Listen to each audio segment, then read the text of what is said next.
Nous sommes très heureux de vous retrouver sur la panafricaine Médian TV Afrique. Bienvenue dans le Talk Afrique. Protéger les données à caractère personnel, c'est la préoccupation et l'ambition des législateurs du monde entier.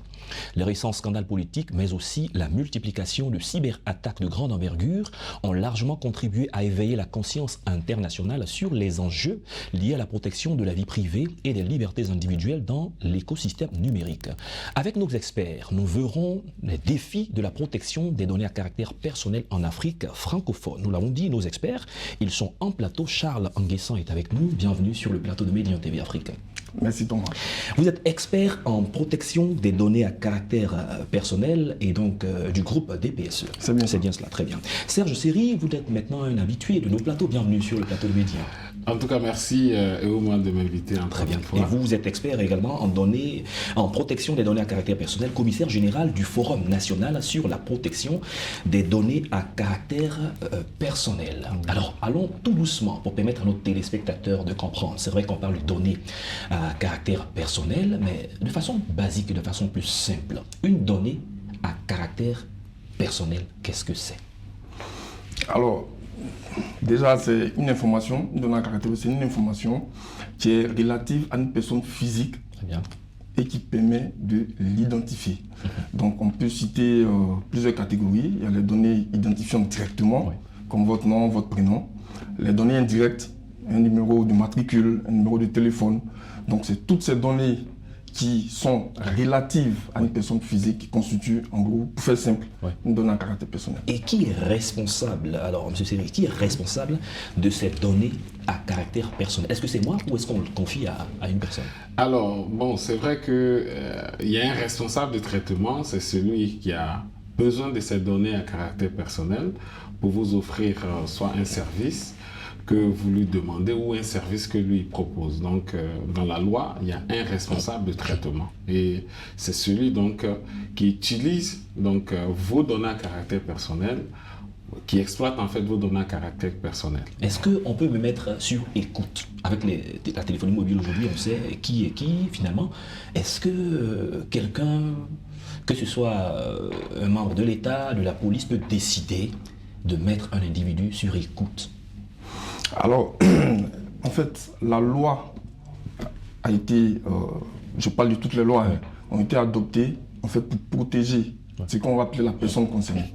La personne concernée, c'est la personne physique dont les données font l'objet d'un traitement. Donc, dans certaines circonstances, il faut s'assurer que cette personne-là a des droits et qu'il faille les respecter. Donc, mettre quelqu'un sur écoute sans qu'il y ait un motif valable. Ça peut être l'État dans le cas d'un renseignement, d'une enquête judiciaire. Voilà, d'une enquête judiciaire, mais cela doit se faire dans un contexte approprié. Parce qu'il y a un cadre légal qui existe et tous les acteurs, que ce soit l'État, que ce soit des entreprises privées, doivent respecter ce cadre-là. D'accord, il parle de cadre légal. Et vous, M. Seri, toutes les fois qu'on vous a reçu, vous êtes vraiment accroché à ce cadre légal. Voilà, il faut nous en parler un peu. La loi sur la protection des données à caractère personnel en Côte d'Ivoire, c'est la loi numéro 2013-450 du 19 juin 2013 relative à la protection des données à caractère personnel. C'est une loi très protectrice des droits et des libertés individuelles. Donc, elle met à la charge du responsable de traitement une série d'obligations qu'il faut qu'il puisse, n'est-ce pas, satisfaire. Et elle n'accorde que des droits aux personnes concernées, c'est-à-dire les personnes qui font l'objet des traitements de leurs données à caractère personnel. Alors, est-ce que les données à caractère personnel, de façon exclusive, peuvent être vraiment protégées, quand bien même il y a une loi? Oui, la loi permet, n'est-ce pas, d'avoir un cadre légal pour statuer en cas d'infraction, pour savoir qui a tort, qui a raison. Parce que nous sommes en société. Mais je pense que, comme tous les torts qui sont commis dans la société, on essaie vraiment de les réduire, mais dire qu'un jour ça va disparaître. Voilà, le vol ne va jamais disparaître, même s'il y a une loi pour sanctionner le vol. Mais au moins, tant que la loi est là, on fait attention à ne pas se trouver du mauvais côté. Et voilà, ne pas être sanctionné. Très bien, avançons dans notre débat. Les acteurs et leur rôle, quand on parle de protection des données à caractère personnel, qui est-ce qu'on voit? Alors, alors, on va parler de l'écosystème de manière complète. Le premier acteur qui est chargé de veiller à ce que les dispositions de la loi soient appliquées, c'est l'autorité de protection. Voilà. C'est son rôle. Par exemple, l'ARTC, pour ce qui concerne le contexte ivoirien, elle a eu cette mission à l'article 46 de notre loi, où elle est chargée de veiller à ce que la mise en œuvre des traitements des données à caractère personnel se fasse selon les dispositions de la loi. Donc, premier acteur, l'autorité. Très bien. Ensuite, on va passer à ce qu'on va appeler le responsable du traitement. Dans la définition, c'est la personne physique ou morale qui va déterminer les finalités et les moyens du traitement. Voilà. Donc, pour faire simple, ce sont les entreprises du public, du privé, les ONG, les professions libérales comme les médecins et les dentistes. Donc, c'est sur ces responsables de traitement-là que va peser les obligations édictées par la loi, qu'elles sont tenues de respecter notamment. Bon, on va citer deux acteurs qui sont liés à ce responsable de traitement-là, comme les sous-traitants, qui est une autre entité distincte de ce responsable de traitement-là, qui va traiter des données pour son compte. Donc, leur relation peut se matérialiser par un contrat. Voilà, un contrat de prestation. On peut trouver dans ce lot-là les prestataires informatiques, les hébergeurs de données. Tout autre acteur, toujours lié au responsable de traitement, c'est le co-responsable. Lorsque deux responsables définissent ensemble des finalités et des moyens de traitement, ils sont dans une activité de traitement de co-responsabilité. Alors, leur relation d'affaires peut se matérialiser par une convention et un autre contrat, mais qui va limiter les responsabilités de chaque acteur. Donc ça, c'est le deuxième acteur, responsable du traitement. On passe à un acteur qui est très important, qui est le DPO. C'est un acronyme anglais, Data Protection Officer. En français, c'est délégué à la protection des données. Dans le cas d'ivoirien, on va l'appeler correspondant à la protection des données. Alors, c'est le chef d'orchestre de la conformité au sein d'une entreprise. Donc, elle va implémenter ses rôles pour que l'entreprise puisse mieux gérer les données à caractère personnel. Et toujours dans le contexte ivoirien, son profil est déterminé par l'arrêté 511 de 2014. Voilà, donc c'est le chef d'orchestre comme on dit et c'est l'élément clé. Dernier acteur, on en a parlé tout à l'heure, c'est la personne concernée. Voilà, donc c'est la personne physique dont les données à caractère personnel font l'objet d'un traitement. Donc voici un peu les acteurs. Et c'est ce dernier-là qui mérite protection par rapport à la législation qui existe. Voilà. Contre les abus, contre les violations de données, c'est la personne concernée qui doit être protégée. Très bien. Alors, dans quel cadre, la plupart du temps, nos données sont sollicitées, sont recueillies? Parce que finalement, un peu partout, il y a un registre qu'on trouve à l'entrée d'une entreprise, à l'entrée de certaines cités résidentielles, etc. Monsieur Seri. Alors, nous appartenons à une société qui a été qualifiée de société de l'information. Et aujourd'hui, le carburant de cette société, ce sont les données à caractère personnel. Donc, lorsque vous vivez dans une société comme la nôtre, on ne peut pas être un être humain normalement qui vit dans une société aussi moderne sans pouvoir, n'est-ce pas, donner ces données à caractère personnel pour pouvoir bénéficier d'un service. Vous voulez, pour prendre le cadre ivoirien, vous voulez inscrire votre enfant dans une école, l'inscription se fait en ligne. On a besoin que vous puissiez entrer sur une plateforme, vos données, les données de votre enfant, avant que votre enfant puisse donc aller à l'école. Donc aujourd'hui, toute notre société actuelle est organisée pour qu'on puisse collecter les données des citoyens. C'est pour cela que dans chaque pays, à peu près, on institue ce qu'on appelle le registre national des personnes physiques. Toutes les personnes physiques sont identifiées, toutes les données sont collectées par une entité administrative et toutes les personnes qui veulent donc utiliser ces données à caractère personnel peuvent faire référence à un numéro d'identification de cette personne pour pouvoir, n'est-ce pas, lui apporter ce service. Donc les États s'organisent pour que, comme on est dans une société d'information, et qu'on est obligé de donner nos données à caractère personnel pour bénéficier du service, les États s'organisent un peu pour, n'est-ce pas, que nos données soient protégées de façon légale.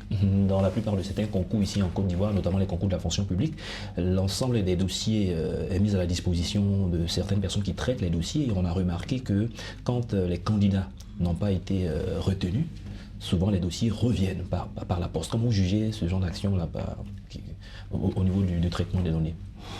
En fait, tout part de tout ce qu'on va mettre autour. c'est-à-dire des mesures techniques et organisationnelles, mieux les sécuriser. Alors là, on parle de documents sur format papier. Donc il faut mettre en place des mesures organisationnelles. Comme on l'a dit, on retourne les dossiers, mais sous des plis. Est-ce que les plis sont protégés? Parce que l'idée même des lois sur la protection des données, c'est que ces données-là soient gardées confidentielles au cours de leur traitement. Donc si on retourne c'est-à-dire aux différents candidats leur dossier, on doit s'assurer que cela se fasse dans les bonnes normes en ayant implémenté les mesures organisationnelles adéquates pour que une personne non autorisée y ait accès. Voilà, donc c'est ça qu'il faut avoir en tête. Donc si cette entreprise qui fait le concours, ça peut être un ministère, mais le ministère aussi doit respecter les obligations de la loi.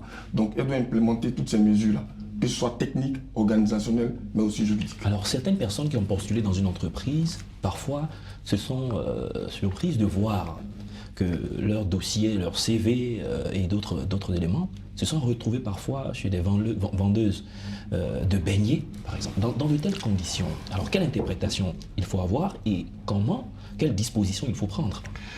Alors, il y a déjà pour le responsable de traitement, ce que nous lui conseillons, c'est d'avoir une plateforme où tous ceux qui vont donc concourir à l'offre d'emploi qu'il lance, de pouvoir aller pour, n'est-ce pas, postuler. Déjà, ça permettra, grâce au champ prédéfini, d'avoir les informations exactes pour ne pas qu'elles soient disproportionnées. Il y a des personnes, lorsque vous leur demandez d'envoyer un CV, ils peuvent vous envoyer des CV surchargés avec même le groupe sanguin, avec des informations qui peuvent être jugées comme des données sensibles, alors que le principe des données sensibles, c'est l'interdiction de traitement, donc l'interdiction de collecte. Donc il faut avoir déjà, comme il l'a dit, un cadre pour pouvoir organiser aujourd'hui, n'est-ce pas, un entretien d'embauche ou bien pour pouvoir offrir, n'est-ce pas, pour pouvoir faire une offre d'emploi. Donc ce que nous conseillons, c'est de pouvoir avoir un lien où quand on clique, on a des champs où vous mettez votre nom, votre prénom, vos diplômes.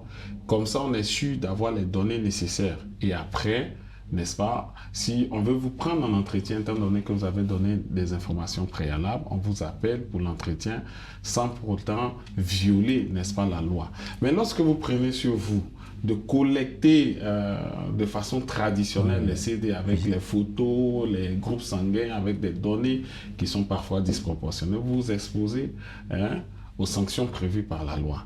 Par exemple, si vous traitez une donnée à caractère sensible, l'infraction est une infraction pénale, puisque à l'article 21, vous pouvez être sanctionné de 10 à 20 ans de prison si vous traitez certaines données comme les données sensibles, les données liées à la santé, les données liées aux infractions pénales et autres. Donc, il faut faire attention. Il ne faut pas collecter n'importe quel type d'information. Donc, si vous l'avez fait, il faut respecter, n'est-ce pas, le principe qu'il a donné, qui est le principe de confidentialité et de sécurité. Ce qu'il faut savoir, c'est que les données à caractère personnel sont confidentielles par nature. Vous avez une simple liste de présence, vous ne pouvez pas la faire traîner comme ça, même si on se connaît, il faut que ce soit dans une chemise parce que les données à caractère personnel sont confidentielles par nature. Autre chose, c'est que quand vous allez recevoir ce lot de CV, il faut être sûr, déjà, avant même de le faire, de pouvoir informer les personnes concernées sur leurs droits. Monsieur, vous me donnez votre CV dans le cadre de telle offre d'emploi.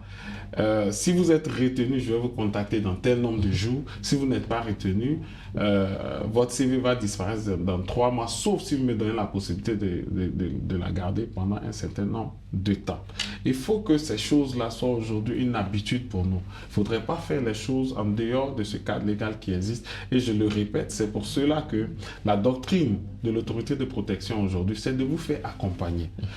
Toutes les entreprises qui ne vont pas se faire accompagner par un cabinet habilité par l'autorité de protection s'exposent à des sanctions qui sont très lourdes.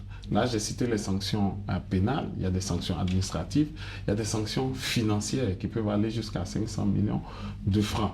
Donc, il faut faire un effort pour se faire accompagner. Ceux qui ne se feront pas accompagner, ils ne pourront pas forcément voir toutes les subtilités de la loi. Donc, c'est très important. Même si vous voulez faire un recrutement, qui est quelque chose de traditionnel au niveau des ressources humaines, il faut se faire accompagner parce que cette loi-là, c'est une loi fondamentale. D'accord. Un autre aspect qui est très important, la prise de photos, la prise d'images. Alors, il y a plusieurs exemples, j'en prendrai un seul. Vous vous retrouvez en dehors du cadre de travail avec des amis, quelque part en train de prendre un pot, certains se photographient. Alors, la finalité de cette image, est-ce qu'un ami peut se permettre de publier cette image comme il veut? Ça, c'est un premier exemple. Un deuxième exemple, sur votre page ou votre compte Facebook, vous publiez une image qui est à la disposition de tout le monde. Est-ce que monsieur tout le monde peut prendre cette image et l'utiliser à ses fins? Voilà, tout à l'heure on parlait d'un principe qui est la finalité. Déjà, quand vous vous retrouvez dans un contexte domestique, c'est-à-dire dans un contexte qui n'est pas en entreprise, je crois que les bonnes mœurs ou bien les bonnes manières, lorsque vous prenez un ami en photo et que vous voulez publier, c'est de demander plus ou moins son consentement. C'est vrai qu'on ne va pas mettre. Mais quoi qu'il en soit, il y a d'autres droits qui rentrent en ligne de compte, comme le droit à l'image, qui peut venir pour sanctionner cela. Voilà, on a la cybercriminalité, on a plusieurs dispositifs juridiques qui existent. Mais les bonnes manières impliquent que lorsque on photographie ou bien dans un cadre festif, un ami, il est mieux de lui demander est-ce que je peux poster ça sur Facebook, parce que ça peut impacter sa vie privée. Voilà, imagine, bon, un exemple banal, il a dit à sa femme qu'il était en mission et il se retrouve dans un bar à une date donnée. Donc vous voyez où l'oblige à se justifier. Exactement. Voilà, donc il faut veiller à ça. Voilà, donc comme il le disait tout à l'heure, c'est un changement de paradigme. Ce qu'on fait dans notre domaine, c'est-à-dire dans le milieu domestique, à la maison et autres, il faut qu'on ait conscience du danger que cela représente. Voilà, donc du coup, il faut vraiment qu'il y ait des sensibilisations de la part de l'autorité. Même lorsqu'on va sur des plateformes, on va publier tout et n'importe quoi. J'ai vu l'Agence nationale de sécurité des systèmes d'information durant les Jeux olympiques. Pour ceux qui seront en vacances, on donne des instructions. Si vous allez voyager, ne dites pas où vous êtes, ne vous prenez pas en photo, parce que cela signifie quoi? Que vous n'êtes pas chez vous. Donc du coup, quelqu'un qui vous connaît au quartier ou bien dans votre environnement peut aller rentrer chez vous et puis voilà. Donc il faut faire beaucoup attention à ce qu'on publie, mais c'est un vrai changement de paradigme. Les données nous appartiennent en tant qu'individus, c'est nos données, ça doit rester confidentiel et c'est pas à nous d'être cette faille-là, ce vecteur qui va publier et en derrière ça peut l'impacter, notamment dans sa vie privée. Est-ce que je peux faire un complément sur ce qu'il dit parce que c'est très intéressant. Alors, en matière de consentement, le consentement, ce qu'il faut savoir, c'est que ce n'est pas général et ce n'est pas absolu. Donc, on dit qu'il est ni général ni absolu. Je vous ai donné mon consentement pour prendre la photo. Donc, je n'ai pas manifesté mon droit d'opposition. Ça, c'était pour prendre la photo. Maintenant, pour la publication, ça, c'est un autre type de traitement que vous allez faire. Donc, je vous ai donné mon consentement pour le premier traitement qui était donc de prendre la photo et peut-être de la conserver dans le cadre domestique puisque nous sommes amis. Mais maintenant que vous voulez mettre ça sur un réseau, alors ça devient un réseau public. Vous devez recueillir encore mon consentement pour que je vous dise oui, cette fois-ci je veux que vous publiez. Et puis on va définir pendant combien de temps la photo, n'est-ce pas, doit rester sur votre page. Parce que ce n'est pas votre photo, c'est ma photo. Donc on va consentir d'un certain temps. Si c'est après, voilà, c'est juste montrer que l'événement a été organisé. Après, une fois qu'on a fini de démontrer cela, après on peut la supprimer. Voilà. Parce que, en matière de données à caractère personnel, ce qui est important aussi, c'est le délai légal de conservation. Les données ne doivent pas être collectées ad vitam aeternam. À un moment donné, il faut que ces données-là soient supprimées parce que il y a un principe qui est un principe de proportionnalité, un principe de mise à jour des données. Il faut que les données soient toujours traitées de façon adéquate, mises à jour. Voilà. D'accord. L'autre chose, c'est dans le domaine de la presse. Parfois, les journalistes qui sont à l'affût de l'information, c'est vrai qu'ils ont leur mécanisme, mais parfois, dans des échanges privés, il y a des informations qui sortent totalement de leur contexte, mais qui sont exploitées par certains organes de presse. Ils s'exposent, on va dire, à la rigueur de la loi. Parfois, se plaignent. Ils ont été emprisonnés dans le cadre de leur travail. Quelle est la différence qu'il faut faire à ce niveau? Alors, comme je le disais tout à l'heure, il y a plusieurs lois qui interagissent avec la protection des données. Donc, du coup, je vois par exemple sur un organe de presse en ligne, à chaque fois, il finit par mettre une autorisation juste en bas. Si vous voulez publier, voilà, vous serez poursuivi et autres. Donc, dans le domaine de la presse, il y a des exceptions. C'est-à-dire qu'il faut tenir compte du contexte. C'est vrai que la loi sur la protection s'imprègne de tous ces facteurs-là, mais il faut tenir compte des autres lois. Et en cas de dissension, on peut se retrouver malheureusement devant les tribunaux, mais il y a d'autres lois qui peuvent prendre cela en charge. Très bien. Je voudrais qu'on parle maintenant de quelques bonnes pratiques. Beaucoup de jeunes nous écoutent et les jeunes, quand on les cherche, c'est sur les réseaux sociaux. La plupart d'entre eux, quand on les retrouve. Sur les réseaux sociaux, beaucoup de personnes se permettent de mettre tout et parfois n'importe quoi. À quoi est-ce que ces derniers s'exposent? Et pour ceux qui ont l'habitude d'utiliser les données des autres sans leur consentement, à quoi est-ce qu'ils s'exposent? Alors, c'est un bon prétexte pour vraiment sensibiliser la jeunesse. Déjà, avant de parler d'eux-mêmes leurs droits, ceux qui aiment, n'est-ce pas, divulguer les informations des autres. Je passe, vous prenez ma photo et je retrouve cette photo sur Internet. Aujourd'hui, il faut leur dire que c'est plus possible d'agir de cette façon parce que la personne est protégée par une loi qui existe et vous pouvez vous exposer à des sanctions inutilement. Si vous voulez exploiter les données à caractère personnel d'un individu, il faut le faire avec son autorisation, avec son consentement. Maintenant, pour en revenir à la personne elle-même, ce qu'il faut savoir, c'est qu'il y a des données à caractère personnel qui sont certes banales, mais il y a d'autres qui sont à risque et il y a d'autres qui sont sensibles. Il y a des données qui ne vont jamais changer. Si vous avez donné votre empreinte digitale à quelqu'un gratuitement, qu'il forme un gabarit, qu'il met sur une scène d'écrit, on va vous incriminer parce que c'est une preuve irréfutable. Donc, il y a certains types de données qu'il ne faut pas donner facilement. Si quelqu'un veut collecter votre empreinte digitale, à l'exception de l'ONESI, il faut dire non. Même si c'est votre employeur, dites non. Que mon empreinte, il y a un cadre légal aujourd'hui depuis 2018, l'instauration du registre national de la personne physique. On ne peut plus collecter mes données qui sont jugées à risque comme ça. Vous-même, lorsque vous mettez des informations sur les réseaux sociaux, prenez la peine à un moment donné de les supprimer. L'information que vous avez donnée il y a 2 ans, qui n'est plus valable aujourd'hui, supprimez. Parce que si vous ne supprimez pas, un cybercriminel va prendre cette même information et faire croire aux autres personnes qui vous connaissent depuis longtemps, parce qu'il a votre photo depuis que vous êtes jeune, que vous avez laissé traîner. Donc aujourd'hui, chers amis, chers jeunes, sachez que notre monde a changé. Nos informations, c'est ce que tout le monde recherche pour les exploiter et se faire de l'argent ou nous faire du mal. Donc, vos informations, lorsque vous les donnez, ça doit être pour une finalité bien déterminée et pour une durée bien déterminée. Vous êtes à la recherche du buzz, certes, mais respectez la loi. Sachez que la personne concernée qui fait l'objet du buzz, lui aussi, il a des droits et cela peut se retourner contre vous. Lorsque je fais des formations, pour terminer par là, que je suis en face de certaines personnes, ils me disent, on a installé des caméras chez nous. Je dis oui, c'est votre vie privée. Mais dès lors qu'il y a une servante, elle est en situation professionnelle, est-ce que vous l'avez fait signer une autorisation pour dire que vous allez la filmer? Ça, c'est le moindre mal. Deuxième mal, quelqu'un vient même, il vole. Vous avez le film. Est-ce que vous avez mis un écriteau à l'entrée de la porte pour informer cette personne qu'il y avait la vidéosurveillance chez vous? Ce voleur-là? Oui. Donc ce voleur-là, lorsque vous l'attrapez, la preuve devient déloyale puisqu'il n'a pas été informé qu'il y avait des caméras de surveillance, sinon il n'allait pas certainement voler chez vous. Donc, il faut savoir qu'aujourd'hui, avec cette loi, on ne peut plus faire n'importe comment. Vous avez des droits, mais l'autre aussi a des droits. Donc quand les droits se juxtaposent, on essaie de protéger tout le monde. Alors, la dernière question, nous sommes presque à la fin de l'émission. Aujourd'hui, quelqu'un a votre contact, il vous met dans un groupe WhatsApp, il crée un groupe sans votre consentement, il vous met dedans avant de vous informer. Ce genre d'attitude-là, ou ce genre de comportement, qu'est-ce que vous en dites? Non, mais c'est toujours dévoué. En fait, c'est ce qu'on dit toujours. C'est-à-dire, au-delà même de la loi, il existe les bons usages.